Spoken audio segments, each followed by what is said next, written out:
Ladies and gentlemen, it is time for one of my favorite videos, the best gaming PC builds you can make right now. As throughout this video, we're going to help you to find your dream gaming PC. And we're going to be doing that by having a look at current deals on component pricing across the globe, from places like Newegg in the US, to eBuyer, Overclockers and Scan here in the UK. And to properly kick things off, I do want to start at the more affordable end of things, so our budget rig. And the first thing I would always do when playing out a gaming PC is to actually look at graphics cards, as this is going to directly dictate what sort of frame rate you're going to get, and then you can fit everything else within it. There's no point spending like $150 on a case and then leaving yourself $100 on a graphics card. Doesn't make sense. So let's actually start by looking at our GPUs. And I would suspect that the best offer is probably going to be on an ARC card. So let's start with our ARC A750. We use this as a baseline. And yes, sure enough, we actually have a card here for $190. And the performance you can get with the A750 is pretty remarkable. In both 1080p and 1440p, you're looking at maybe like 60 to 120 FPS, depending on the game. But look, there's barely any difference between the A750 and the A580. Performance isn't crazy difference between the two, but there's definitely a lot more value at the moment in the A580. Obviously, the other option you can go for is AMD, so we could have a look at the AMD 6600. This is usually the one I'd look at, this Gigabyte one, but this actually seems quite expensive at the moment, about $240. You can get our fighter card here for $199, but I've got to admit, I think at the moment the ARC is going to be the way to go. So let's add the A750 to our basket. Once you have settled on a graphics card, obviously the next component then to consider is going to be your CPU or the processor. And for me, I actually think this is quite a simple one really, because whilst you can look at something like a 5500 Ryzen AM4 chip, personally speaking, I think the Intel platform gives you a little bit better upgradability, plus you actually get more performance out of the box at this sort of price point. Now, obviously, it is going to depend on the exact chip that you're looking at, because clearly something like a 14900 KS for $730 is going to have amazing performance, but we're typically looking at either a 4-core or a 6-core CPU. And even if we look at the i3-12100F, as we've tested numerous times on the channel, even so recently as a couple of weeks ago, it still performs really well in the vast majority of titles. I mean, there will definitely be games where you get a bit more stutter, where 6 cores would be better, but I would rather have this in my system than something like the 5500. That's based on real-world experience, having used both. I think this is the better all-round chip. But recently, there have actually been some pretty good offers on the 12400F that we have here. So this is a 6-core chip with very similar single-core performance. So this is going to give you better performance. But interestingly, this actually might be one of those cases where the UK wins, which is very rare when it comes to pricing, because $135 at the moment for the 12400F on Newegg, but in the UK I've actually seen this for as low as like £108. I think that was on sale. At the moment it might be around about $115, $120. But if you're trying to shave every penny, then the i3 is absolutely fine. You can upgrade this at a later date. You'll be very happy. But if you do have that little bit extra budget, like now, straight out the gate, I would advise going for the 12400F. So this is what we're going to add to our basket. Once we've chosen our CPU, we then need to look at an Intel motherboard, and I wouldn't advise going for like properly bargain basement, the cheapest you can physically fit in there, because it's going to affect your longevity. You won't have as much bandwidth, so you lose out on features. Where possible, I'd look for probably a B760 or a B660 motherboard, but if you do want to go for something like this MSI Pro H610, like, it will work.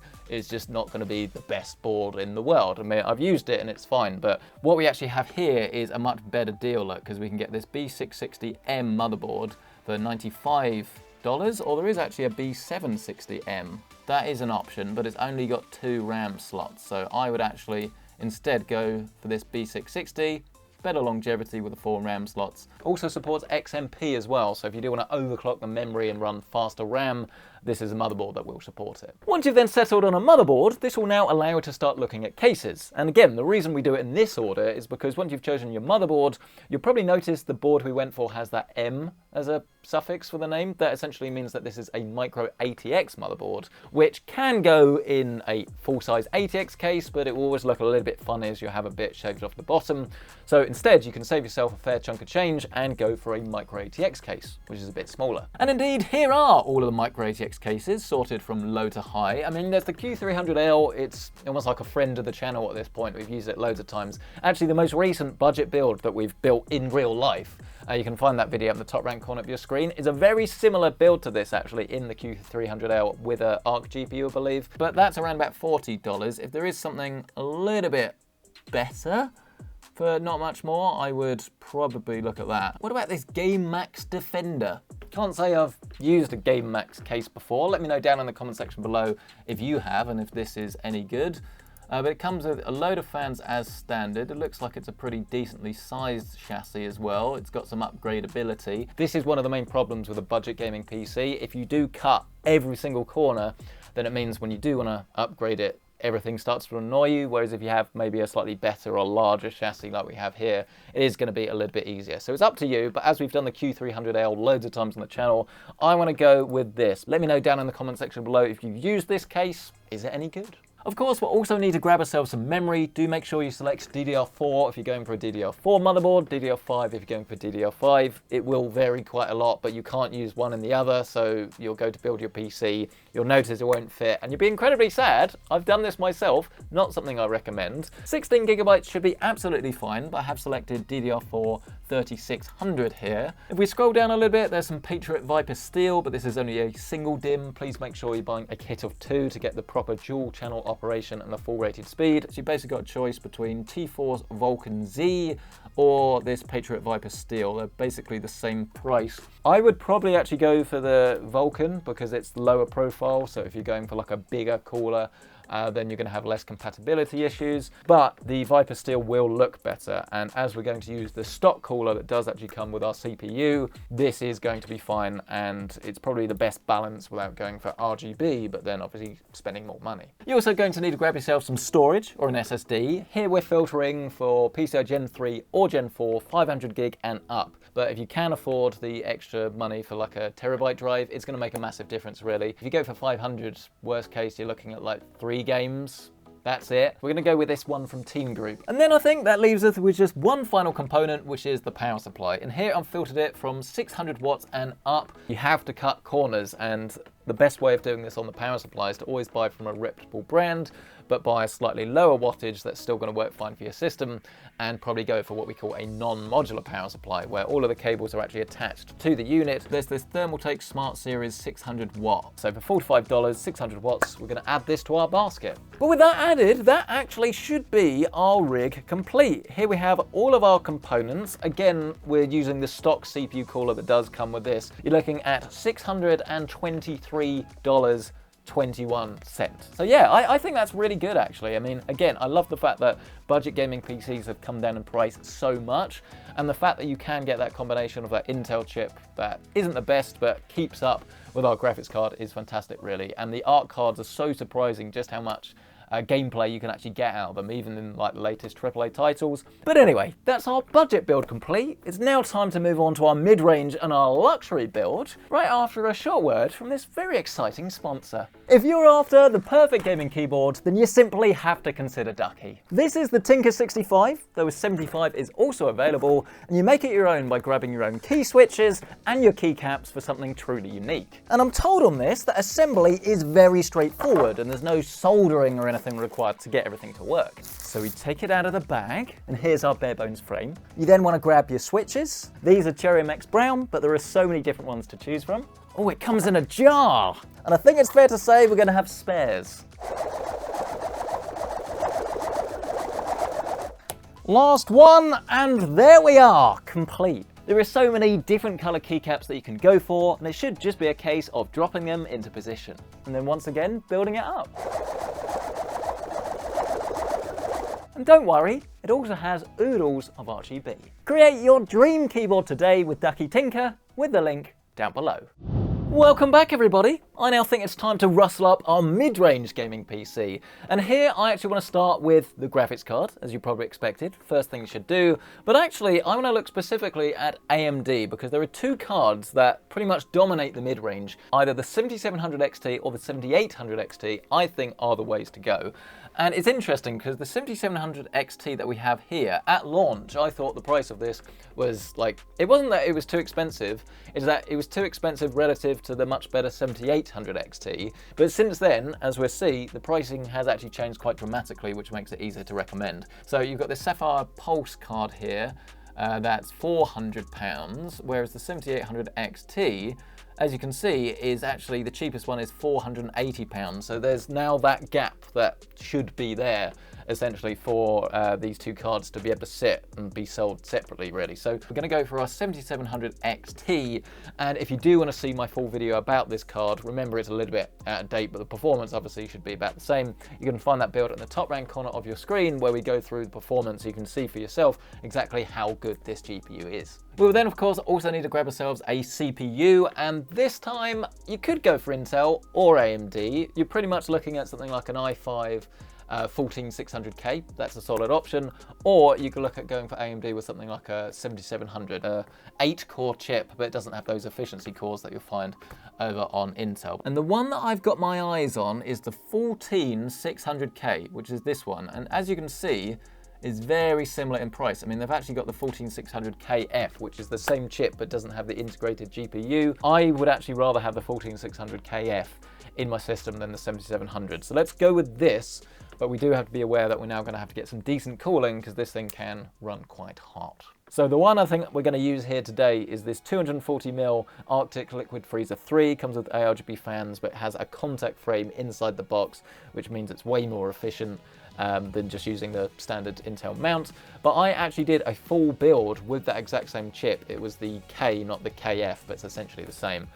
With the Arctic Freezer 36, and this did a surprisingly good job of keeping it under check. I was expecting like thermal issues, but in gaming at least, we didn't see any, and you can get this for around about £30 at the moment, so definitely some good options if you're trying to save money. Of course, we will also need a motherboard to get this rig to work, and I am going to look at Z790 here, as the boards have become a fair bit more affordable actually, but the two things really you do need to pay attention to are whether they're DDR4 or DDR5, because Intel can be either. Then the second, and arguably actually the more important one, is you need to make sure you buy a motherboard that has USB BIOS flashback utility if you're going for a 14th gen CPU, because chances are the motherboards you buy won't actually support that straight out of the box unless it's a brand new SKU or something like that. Whereas if you buy a board that you can actually update the BIOS like with a USB drive, you don't need a chip in there, you can pretty much use anything. But a lot of them don't have this feature, so have a look at the back of the USB before making the purchase. I do want to make sure we go for DDR5, so we could go for this Prime board look. We got this Gaming X look from Gigabyte. I like the tough boards, but if they're DDR4, I don't really want to go for them. So how about this one, our Asus Tough Z790 plus Wi-Fi DDR5. I think this is going to be the better board, so we're going to go with this. Oh, my cat's just died. For our DDR5 motherboard, we will of course be needing some DDR5 RAM, and actually I think this is a pretty easy decision, because whilst you've got your usual suspects from like Corsair, G.SKILL, Kingston, this one here is what's calling me, if you like. So we're looking at 32 gigabytes at 6,000 megahertz, but this one has a CAS latency of 30, which is very low. And bear in mind, you can buy this for £110. It's in their sale at the moment. I think this is a steal, and it certainly looks a little bit different as well, a little bit more racy. This time for storage, we'll be looking at PCI Gen 4, as we want to get as fast a speed as possible. And again, they're not like crazy expensive or anything. I mean, this NM790 is one I've used loads of times on the channel before. £70 for that is very good, but once again we'll do a quick speed comparison. This one is 7400, 6500, whereas this similarly priced Corsair one, well, that's way lower. 3500 on the right. No. Right, that was a really easy decision, wasn't it? Lexar NM790. This is why we use it on the channel. Let's press on now to have a look at some of our chassis, and I've selected mid-tower here as we don't need anything particularly crazy. Oh, we've got this. I really like this actually. This is from MSI, the Gungnir 111R. Corsair 3000D, haven't actually built in that just yet. Phanteks XT View. Comes with RGB fans as standard. It's not like a gigantic case, but you can still fit pretty big GPUs in here. Very similar to their bigger stuff, isn't it? And a lot of cases these days sort of goes for this like side look. So as long as you are using fans on the side, I think that's going to work quite nicely. Haven't used it, but very excited, I think, to get one of these in. How about that? And then last, but certainly not least, we are of course going to need a power supply. Here we've selected 750 watts. Obviously it is going to be a bit more expensive, but it's a fairly power hungry GPU, but nothing crazy. This time I do want to go for one that's quite efficient and has full modularity as well. We've got this gold rated one from MSI for £100, look, that's a solid option. Or we could go for this RM750X, look, that's actually in stock. And the good thing about the Corsair ones is that you can swap the cables out really easily. You buy like a custom kit at a later date if you want to neaten it up. And that is actually our mid-range rig complete. I think this is probably going to be nearer like the £1,200 mark. Let's have a look. I've undercooked it. That was actually £1,405.82 at the time of filming. This is going to be pretty stupid, really, when it comes to the amount of performance you're going to get from this. Obviously, if you wanted to upgrade that cooler, maybe for aesthetics as well as performance, it's like an extra £15 or so to go for the 360, so maybe that's worth doing. But once again, let me know your thoughts down in the comment section below. If you want to check out current pricing, it's listed down below. But let's move on to the final rig, the Performance Behemoth that can do it all. And actually, for this rig, I still want to maintain a little bit of sensibility about this because it would be very easy to just go for an RTX 4090, but with the release of the 4080 Super, I don't think you necessarily need to go for the 4090. It depends what you want. It's pretty much just, if you want to run at like 4K, full ray tracing on everything, like path tracing, 4090 is the card you need to do it. And then the 4080 can pretty much do everything else. But obviously you get those specific NVIDIA features with things like DLSS 3 and better ray tracing support. But with the 4080 Super, it's still costing you a crazy amount of money, but at least it's not stupid crazy money. So let's have a look at what we have. All of the cards here on Newegg are around about 1100, 1200. But I'm not too picky. So this 999 4080 Super Trinity is the one that I would personally go for here, so we'll add that to our basket. As far as the CPU is concerned, you've probably guessed where this is going, the 7800X3D, as this is the best gaming CPU. As far as motherboards are concerned, you'd probably expect me to click on X670E, because that's obviously the best of the best. But actually, for a gaming PC, it still doesn't really make sense unless there's a really good offer. So I'm still going to stick with B650 here, but we will pick one of the more premium ones with better VRMs and things like that. Asus Tough Gaming, B650 plus Wi-Fi, $270 for the Strix. But again, as far as performance is going to be concerned, there's not actually going to be any real difference between the Tough motherboard and the Strix. So it depends, I guess, how many SSDs and things like that you're going to put on this. But I just can't sit here in good conscience and say that the Strix board is going to be worth the extra money, because I don't think it is. So we're going to stick with the Tough. Having said that though, if we scroll down, we can actually find this 850 watt power supply. But if you can get this for $115 as part of this combo, that is definitely worth doing as well. As this is one of the more premium rigs, it's very easy to get carried away with things like cooling, but actually this DeepCool LS720 SE seems to be like the go-to cooler for me personally in these videos, just because like the price to performance of this, again, is insane. It's a really nice looking unit. This is $110,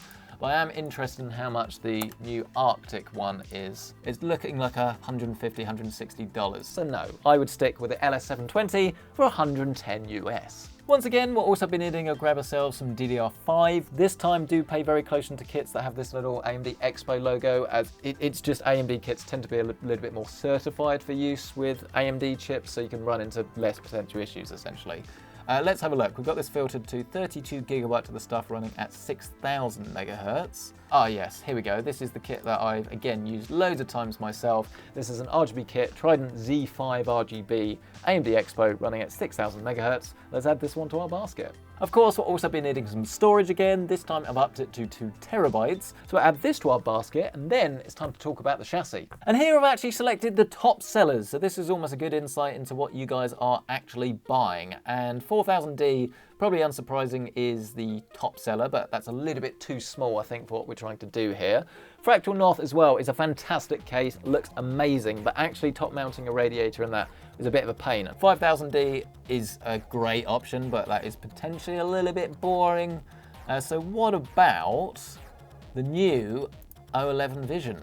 This is going to take up a fair amount of space on your desk. For $140, you are definitely getting a lot for your money here, but we will need to add some extra fans. So let's add that to our basket. And the cheapest option to match everything would be to get some similar ones. So these are the DeepCool FC120s, and you put one at the back and then I guess a couple at the bottom underneath, or you could maybe buy like 4 fans and then have 3 at the bottom, 1 at the back, and then obviously the cooler will be on the side of that case. And once again, that brings us towards the pricing section of this video. It's not actually too bad. Bear in mind, if you were to buy an RTX 4090, some of the versions probably cost the same amount of this, $2,244. I'm really impressed with this because we really do have a gaming PC that's going to look awesome, but I think it would be very easy for this to like skyrocket in price if you started to like go for components that were just unnecessarily more expensive, things like that motherboard, maybe going for a more expensive case, fans, cooler, things like that. This is still going to have that same epic performance, and you know, it's not going to be 4K in literally everything,